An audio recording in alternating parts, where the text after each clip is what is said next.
कामयाबी के लिए दो जंगें लड़ना पड़ती हैं, एक बाहर की जंग और दूसरा अंदर की जंग। और याद रखें, अंदर की जंग बहुत बड़ी जंग होती है।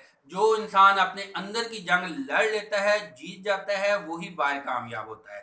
वरना कोई भी काम करेंगे, अगर आप फारग बैठे रहे, टीवी देखते रहें, नेट देखते रहें, तो और वो इंसान का अंदर जो है वो उसको, कई लोगों को फिर भी वो भी तवज्जो देता है, दिलाता है अच्छे काम की तरफ। लेकिन बात का क्या होता है कि जब आप कोई अच्छा काम, मेहनत वाला काम करते हैं, तो फिर अंदर की आवाज आती है आप नहीं कर सकते, आप नाकाम हो जाओगे, इसमें क्या हासिल है, इसमें क्या फायदा है। तो ये जो अंदर का इंसान है, जब आप उसको चुप करवाएंगे, या जब वो भी कहना शुरू हो जाए कि हाँ कामयाबी मिलेगी, आप जीतेंगे, इसका फायदा होगा, जो आप मेहनत कर रहे हैं वो जाया नहीं होगी, इसका कुछ ना कुछ हासिल होगा, आप कामयाब हो जाएंगे, इस तरह की बातें, वो इस तरह से ख्वाब आपको दिखाए, तो फिर आप यकीनन अंदर की जंग जीत जाते हैं, तो फिर आप बाहर की जंग भी जीत सकते हैं। लिहाजा अपने अंदर की जंग जो है वो जीतें, अपने अंदर जो है वो अच्छी बातें, अच्छी सोचें और अच्छे फैसले और अच्छे ख्यालात लेके आएं,